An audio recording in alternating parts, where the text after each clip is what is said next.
నమస్తే, welcome to hot popcorn debate. ఆంధ్రప్రదేశ్లో ఎలక్షన్స్కి ముందు ముఖ్యమంత్రి చంద్రబాబు గారు ఇచ్చిన హామీని నెరవేర్చుకుంటూ రాష్ట్రంలో విద్యుత్ ఛార్జీలు పెంచను అని చెప్పారు. కానీ ఒకానొక టైంలో వైసీపీ దీన్ని హేళనగా మాట్లాడినటువంటి పరిస్థితి మనం చూసాం. అయితే తాజాగా 2025-26 సంవత్సరానికి గాను నూతన విద్యుత్ టారిఫ్ నియంత్రణ మండలి విద్యుత్ ఛార్జీలు పెరగవు అని చెప్పి ప్రకటించింది. మరి ఇప్పటి వరకు విద్యుత్ ఛార్జీలు పెంచుతారు అని పెంచుతున్నారు అని కూడా ప్రచారం చేసినటువంటి వైసీపీ ఏం సమాధానం చెప్తుంది? మరి ఇప్పటికే విద్యుత్ డిస్కంలు కావచ్చు, విద్యుత్ శాఖ కావచ్చు అప్పుల్లో కూరుకుపోయిన నేపథ్యంలో మరి ఇలాగా విద్యుత్ ఛార్జీలు పెంచకుండా తీసుకున్నటువంటి నిర్ణయం వెనుక చంద్రబాబు గారి కృషి ఏంటి, ఇది ఎలా సాధ్యమైంది, ఇలాంటి విషయాలన్నీ కూడా ఈరోజు డిబేట్లో చర్చిద్దాం. మనతో పాటు డిబేట్లో పార్టిసిపేట్ చేసేందుకు స్టూడియోలో ఉన్నారు సీనియర్ జర్నలిస్ట్ సత్యమూర్తి గారు. నమస్కారం సార్. నమస్కారం అండి. సత్యమూర్తి గారు, మీరు చెప్పండి, అంటే రాష్ట్రంలో విద్యుత్ ఛార్జీలు పెంచను అని చంద్రబాబు గారు చెప్పారు, కానీ మనం చూసాము ఇక్కడ జగన్మోహన్ రెడ్డి గారు అంతర్జాతీయ స్థాయిలో విద్యుత్ సంస్కరణలో ఆయన తీసుకొచ్చిన గొప్ప మార్పులు, ఆయనకు వచ్చినటువంటి పేరు, ఇవన్నీ కూడా. కానీ ఆ తర్వాత ఛార్జీలు పెరుగుతాయి, డిస్కంలన్నీ అప్పుల్లో కూరుకుపోయాయి కాబట్టి అని చెప్పి ప్రచారం కూడా జరిగింది, పెంచుతారని అందరూ భావించారు. కానీ ఇప్పుడు ఇది ఎలా సాధ్యమైంది? ఇప్పుడు చంద్రబాబు గారు నేను పెంచను అని చెప్తున్నారు, సో ఎలా సాధ్యమైందంట? అంటే ముందు జగన్మోహన్ రెడ్డి గారు అంతర్జాతీయంగా చేసిన విషయాలు చెప్పుకుంటే మనం రాష్ట్రం ఏముంది అందరికీ తెలుసు. అంతర్జాతీయంగా జగన్మోహన్ రెడ్డి చేసింది ఏంటి అంటే సౌర విద్యుత్ కొనుగోలుకి సంబంధించి అమెరికా FBI వాళ్ళు ఒక రిపోర్ట్ ఇస్తే ఆ రిపోర్టులో 1750 కోట్ల రూపాయలు జగన్మోహన్ రెడ్డి లంచం తీసుకున్నాడు అనేది FBI రిపోర్ట్లో తేలిన విషయం. కానుక అంకమరావు గారు చెప్పినట్టు వాళ్ళ దగ్గర నుంచి కానుక తీసుకున్నాడు. ఆ కానుక మొత్తం కూడా రాష్ట్ర ప్రజల మీద పడ్డది. ఆ భారం డబ్బులు జగన్మోహన్ రెడ్డికి, అప్పు రాష్ట్ర ప్రజల మీదకి పడ్డది. ఇక్కడ ఈఆర్సీ కూడా అంటే ఎలక్షన్లకు ముందర రిపోర్ట్ ఇవ్వాల్సిన ఈఆర్సీ కొన్ని కారణాల వల్ల ఎలక్షన్ల తర్వాత రిపోర్ట్ ఇచ్చింది. ఏంటి అంటే రాష్ట్రంలో ఈ ట్రాన్స్కో, డిస్కమ్లు ఇవన్నీ ఎట్లా ఉన్నాయి, వీటి ఆర్థిక పరిస్థితి ఎట్లా ఉంది, ప్రాఫిట్లో ఉన్నాయా, లాస్లో ఉన్నాయా అని ఒక నిర్ధారణకు వచ్చి కరెంటు ఛార్జీలు పెంచాలా వద్దా అని నిర్ణయించేది ఈ టారిఫ్ రెగ్యులేటరీ కమిషన్. ఈ టారిఫ్ రెగ్యులేటరీ కమిషను ఈ విషయాన్ని చెప్పి ఒక రిపోర్ట్ ఇస్తుంది. రిపోర్ట్ ఇస్తే ఆ రిపోర్టుని గవర్నమెంట్ యాక్సెప్ట్ చేస్తే టారిఫ్, ఆ అడ్జస్ట్మెంట్లో టారిఫ్ పెంచుతారు. లేదు గవర్నమెంటు ఆ బర్డెన్ అంతా మేమే భరిస్తామండి అంటే విద్యుత్ టారిఫ్ పెరగదు. సాధారణంగా జరిగేది ఇది.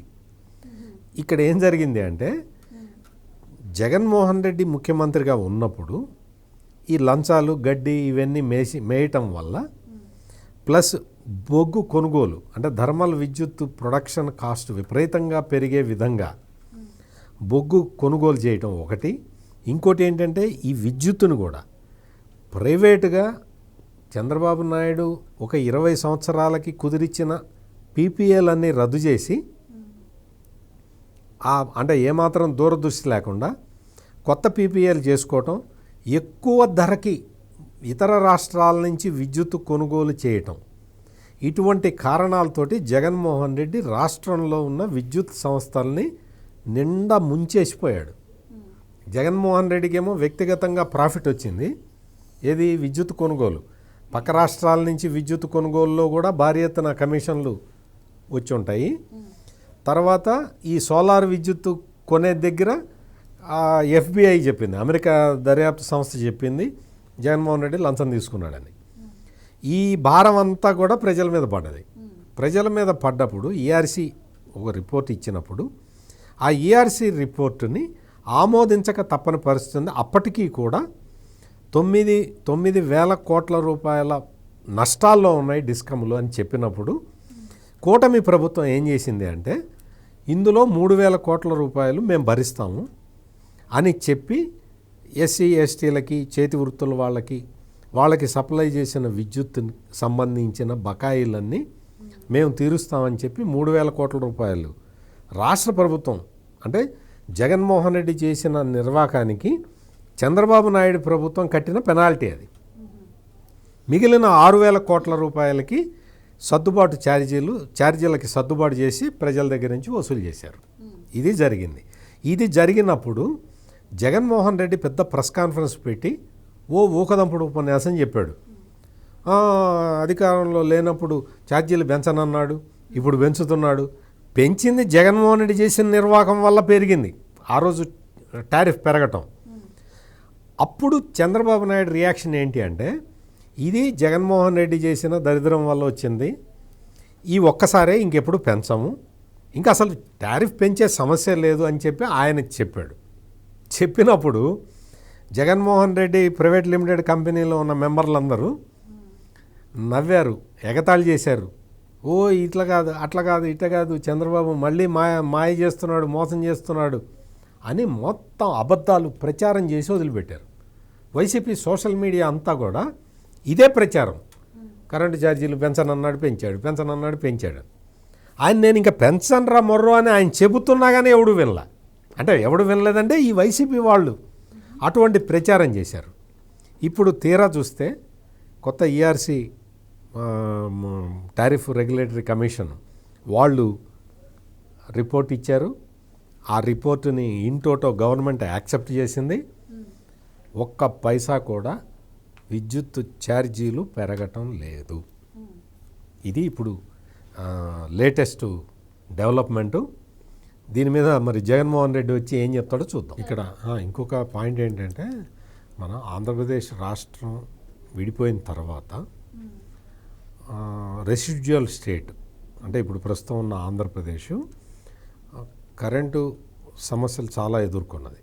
అంటే ప్రొడక్షన్లో కానీ వాటిట్లో కానీ వాటి అన్నిటినీ కూడా 2 ఇయర్స్లో చంద్రబాబు నాయుడు సెట్ చేసి థర్డ్ ఇయర్ స్టార్టింగ్ లోపలే ఆంధ్రప్రదేశ్ని మిగులు విద్యుత్తు ఉన్న రాష్ట్రంగా డిక్లేర్ చేశాడు. ఆయన పాలనలో మొత్తంలో కూడా మిగులు విద్యుత్ ఉన్నది. ఎక్కడా కూడా కరెంటు కోతలు ఉండేవి కాదు. 2014 నుంచి 2019 వరకు ఆ విధంగా పరిపాలన చేసేసాడు ఆయన.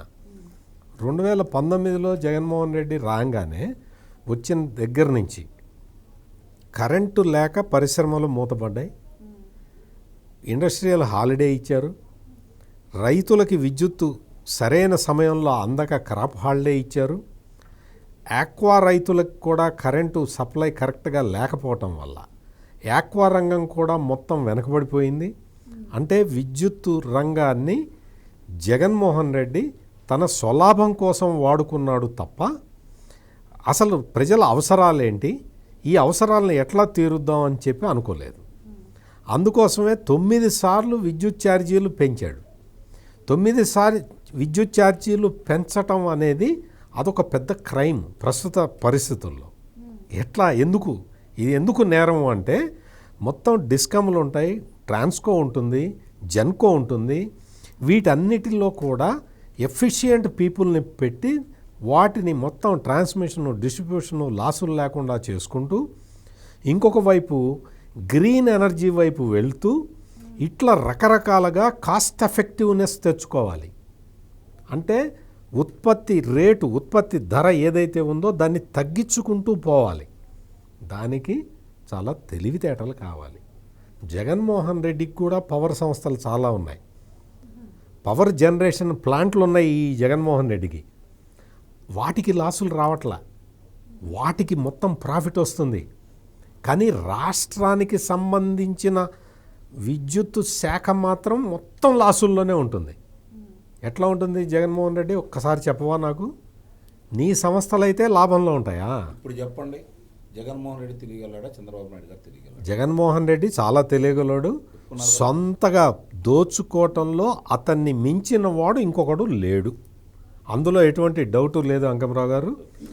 మొత్తం తన సంస్థలకి, తన సిమెంట్ ఫ్యాక్టరీ, ఇన్ని రాష్ట్రంలో విద్యుత్ కోతలు మళ్ళీ అంటే 30 సంవత్సరాల వెనక్కి వెళ్ళిపోయింది ఆంధ్రప్రదేశ్ అని చెప్పటానికి ప్రధాన కారణం ఏంటి అంటే, ఎప్పుడో 30 ఏళ్ల కిందట పవర్ కట్స్ ఉండేవి.